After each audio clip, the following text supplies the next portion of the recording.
Hey guys, what's up? It's Ripe again. In today's video, my new awful entitled neighbor had a problem with my autistic son. My son accidentally kicked his ball over her fence and Karen rages at him. She ends up pushing my kid into her pool and injuring him. Here is what happened to this entitled lady. Let's dive right into the story. When I moved into a new neighborhood, the lady living next door despised me. It turns out that she was on the HOA board and was friendly for about 10 minutes until she learned that my son has autism. He is 9 years old and does not talk at all, instead he is using modified sign language to communicate. Overall though, he's a great kid and as independent as most kids his age. When she found out that he has autism though, she lost it and went on a full Karen rant. She talked about how she tried changing HOA rules so that people like us and my son would not be allowed to live in the neighborhood. The entire time she is using very inappropriate language and spewing the R word like crazy. Then tells me to keep my kid away from her because she would not want other people to see her with somebody like him. This is the hard reality of having a son like mine, aka dealing with bigoted people, but I have never seen somebody so blatantly hate us for it. It's not uncommon for us to be avoided though, or parents not wanting their kids to play with ours. It's really sad, but a reality we were kind of prepared for. However, nothing could prepare us for Karen. One thing that my son loves doing is going in the backyard and kicking around a ball. Making friends is a small and slow process, but he does not mind hanging out by himself. I have a window in the kitchen that can see out to the backyard, so I can keep an eye on him while doing other things.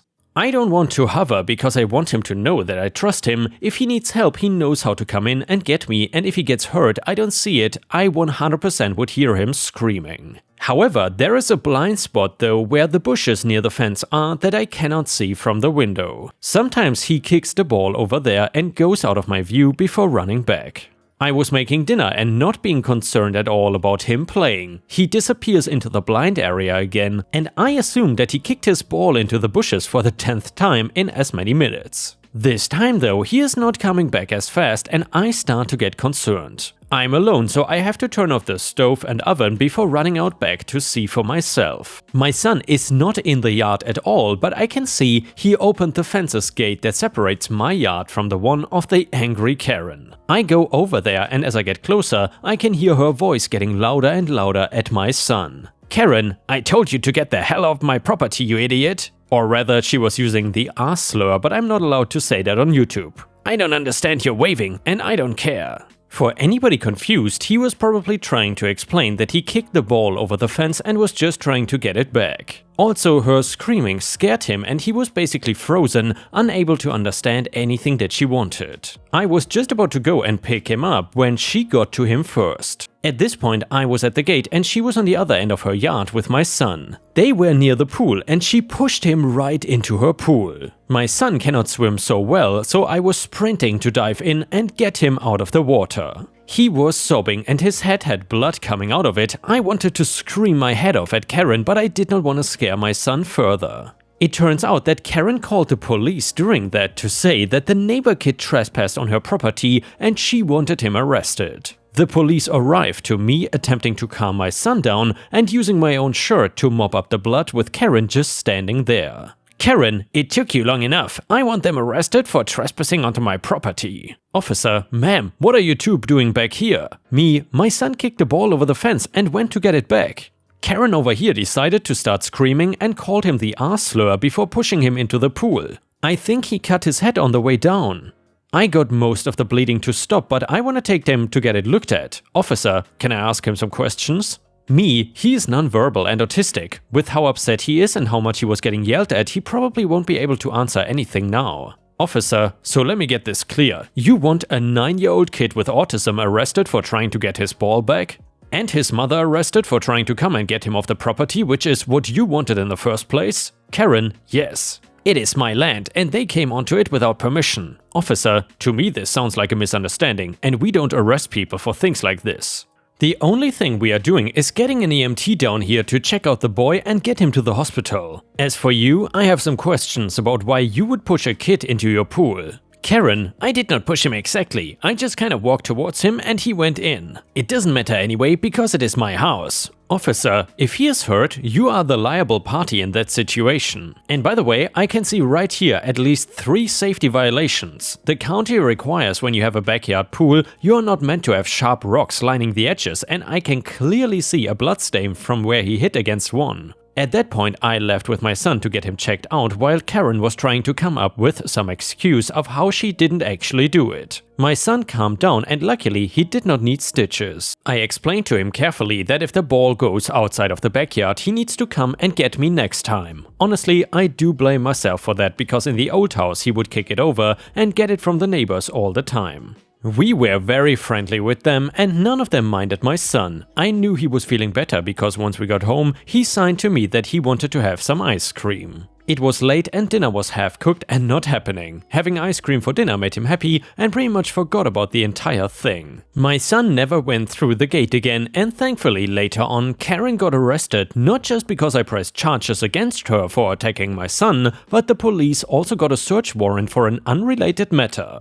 It then turns out that the entire pool incident was caught on her security camera, which turned into evidence against her. The arrest itself also had to do with a bunch of shady things she was doing in regards to the homeowner association. She spent a long time behind bars. I don't really care about the whats or whys that led to her downfall because I believe it was karma. If you run around spreading hate for disabled children, then it is only a matter of time before something bad is gonna happen to you. I know this story has 2 sides and I agree it was not right that my son went into her backyard. What I do believe is that there was a much better way to handle it that didn't involve yelling at and trying to hurt my son. From her height, she could have probably seen me running over and let me handle it. I would have told her that it wouldn't happen again, and while she might have been a witch about it, things would have gone smoother and without the police. People like her are just waiting and looking for an excuse, and I think that is what she did. Either way, she got what she deserved and my son did not get too hurt in the ordeal. The next one is titled Stupid Entitled Karen. So I am a customer service manager for a very large entertainment/broadband company. Part of my job is listening to calls raised off to me by my agents in relation to complaints, etc.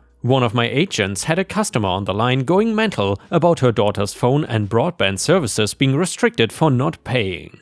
Customer claims the last person she spoke to said her bill would be cleared and she didn't have to pay. So I listened to that call and the customer is awful from the get-go. Making fun of the advisor's name, the name being Merlin, and she was making stupid jokes about her being a wizard and how stupid her name was mainly. Shouting at her for over an hour about how we have committed fraud because we won't read her daughter's bank details out on the call to her. She then starts going mad when the advisor tells her we couldn't take payments because 3 different credit cards were declined on the account in 3 different months. The abuse goes on for 1 hour 45 minutes and I feel so bad for the advisor at this point. The customer starts going mental that her daughter never has credit cards again, that we have committed fraud and she is coming to the agent's call center to find her. When the agent asks how we could possibly have committed fraud, the customer puts her foot in it, goes into a rage and then tells her she let her daughter, who is only 17, go into a store and take the broadband contract with us and the customer knew she had to be over 18. How it was our fault blah blah blah for not doing our checks and so on. Her daughter came on the line screaming just as bad as her too. Our customers need to be 18 plus to have contracts with us and we have run basic debt checks to see if they have defaulted accounts with us, but nothing more. After raising the account off to the fraud team, I had the pleasure of calling them back to tell them they were cancelled with immediate effect. Of course, she started screaming at me until I told her I was not here to be screamed at, it clearly was not up for discussion and that I would be hanging up. If she had been nice and not acted like she was on a pedestal and untouchable, then the services would not have been cancelled. Don't you love it when loudmouthed Karens shoot themselves in the foot? Edit to save everyone slating me about how crap my company and management style is. This call I was listening to was not my agent, it was 3 days before my agents. The thing is, my company has strict policies around abuse in which you warn the customer that you will hang up for abuse if they show signs of it, and de-escalation does not work. I'm happy to speak to abusive customers so my people don't have to. For whatever reason, this poor agent dealt with the call without changing up and she was just that good at her job that she must not have really cared. And yeah guys, in my opinion, if you work in the service industry, there is no reason why you should have to deal with abuse. I would be happy to hang up on an abusive customer. Let me know what you would have done in the comments. The next one is titled, Am I the jerk for firing someone? So I, 29 female, pay $35 per month for an insurance plan for my cat, which is 2 years old and female. This includes a basic checkup every 6 months. Her appointment was scheduled for today at 12 p.m. While I was waiting to check her in, it was me, one guy in front of me and the girl at the front desk. A nurse came out from the back and told the girl at the front desk, "Hey, just a heads up, everybody went on their lunch break, so just so you know. My cat has anxiety, so when I booked her appointment, they assured me she would be in and out." And by the way guys, that sounds like Disney because she hates going to the vet. But anyway, I said, if no one is here, should I wait to come back later to drop my cat off? The nurse shot daggers at me and said bluntly, "This conversation doesn't concern you." I was kind of in shock because I didn't think I had asked anything too crazy. I said, "I'm just confused since I don't want to drop her off if she's just gonna sit in a room." The nurse said, "We were having a separate conversation. She will be fine." I have pretty bad anxiety myself and I was not here to argue, just to advocate for my cat. So I meekly said, "Okay," and I figured that was that. Well, this nurse gives me an up-down look, turns around and walks into the back. The door had not even swung shut yet and I could hear her trashing me to the other nurses. She is laughing, saying, "You guys, there's this crazy lady at the front with her cat," and then the door swung closed. This is where I might be the a-hole because I shut down and told the girl checking me in, I'm not letting my cat go back there unless that person is not in the room or if I can go back there with my cat.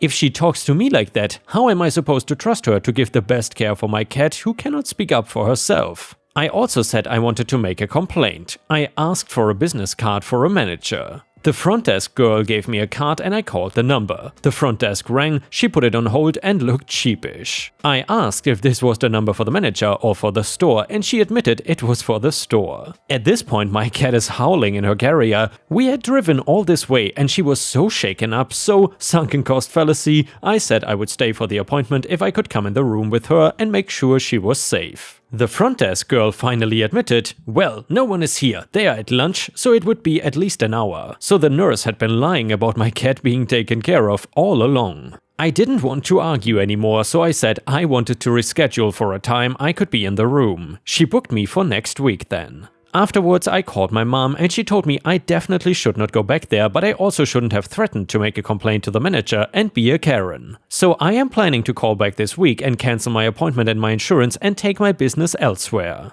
I think I was sticking up for my baby, but I could just be a crazy cat lady causing issues when I could have just left. So, Ripe Stars, let me know, do you think that OP was the a-hole in this situation or not? Personally, I would say OP was definitely not the a-hole. The a-hole was clearly the nurse in this situation. And also, if I would have been in OP's shoes, I also would not have trusted them, especially with Princess Disney. Anyway, comment number 1 also said, not the a-hole. The nurse said that comment knowing you would still be able to hear her, so that's a very weird bullying tactic. Then the front desk nurse gave you the wrong number purposefully to stop your complaint. Then you found out you were justified in your concerns because it would in fact be a long wait for your cat by themselves because everyone was on lunch. Completely, they are the a-holes in this situation.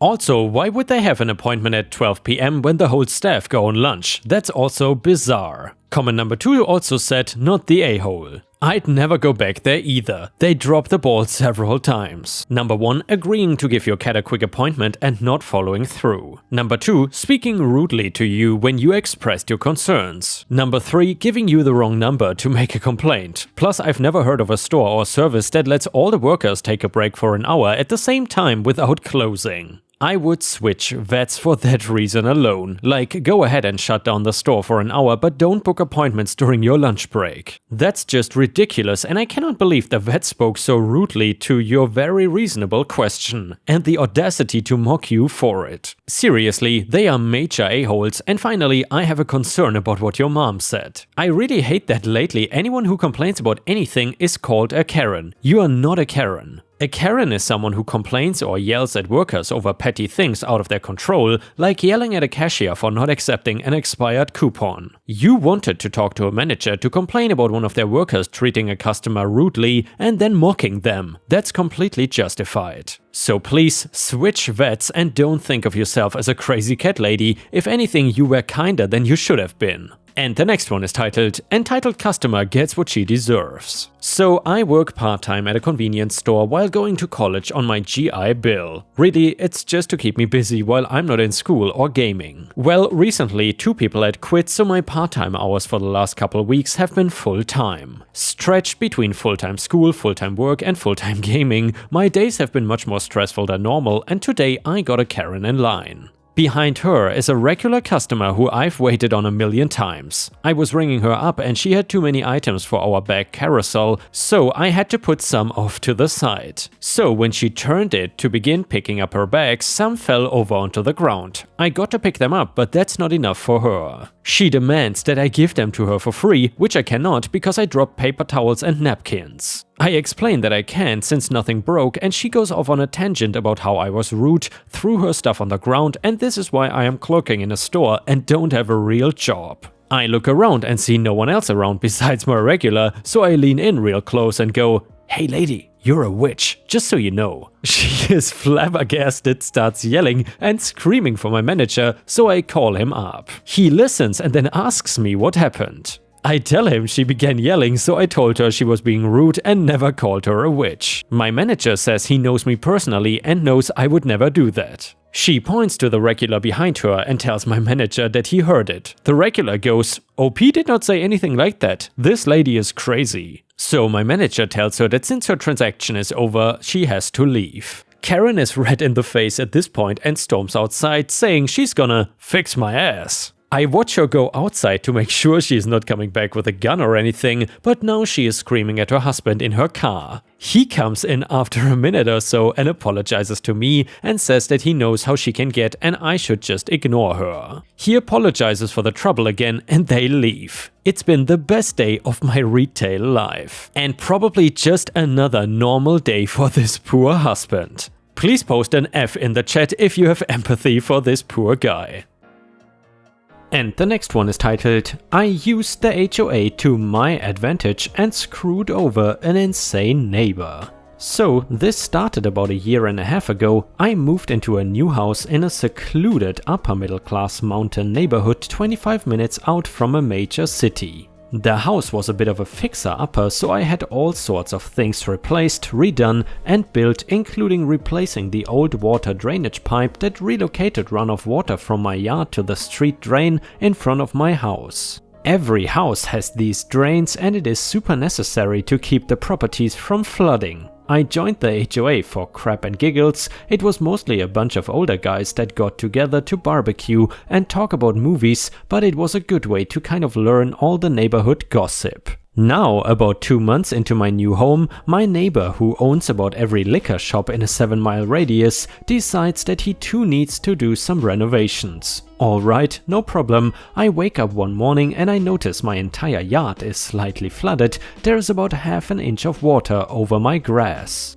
Freaking out, I call the plumber, who simply walks to my front yard and points to the pipe. Well, here's your problem. The huge pipe was basically buried by hundreds of decorative rocks that the new neighbor pushed onto my property. I know for sure that these are his because his entire garden is full of them. No big deal, it was probably an accident and I dealt with it fast and enough that the grass in my backyard was fine. I took a shovel and pushed all the rocks back onto his property. I wake up one morning a week or so later and my grass was flooded again. Same thing. Okay, now I'm getting annoyed, but I don't bring it up. I simply push the rocks back onto his property again and hire some builders to extend my concrete fence to the front of my property. I start inquiring about this guy with my newfound senior HOA buddies, and apparently the only reason we have cops camping out on our low population density mountain roads is because this asshat likes driving around in his Mercedes at 70 miles per hour in a residential zone. This guy also chopped down his backdoor neighbor's tree without his permission. The suit for that was still going on. I'm not entirely sure how it resolved.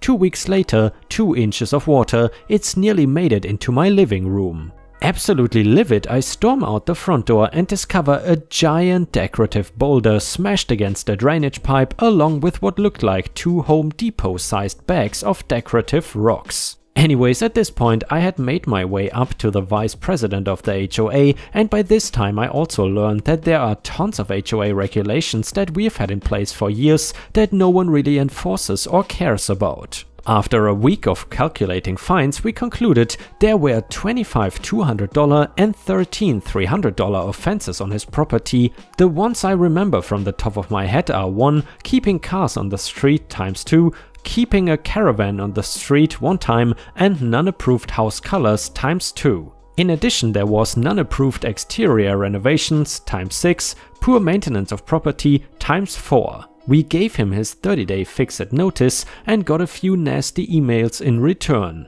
Anyways, I'm posting this today because he took us to court and we ended up settling. He brought the fine down from what should have been $9,000 to $4,000 and was also ordered to undo all house exterior modifications, which is what I am really excited about.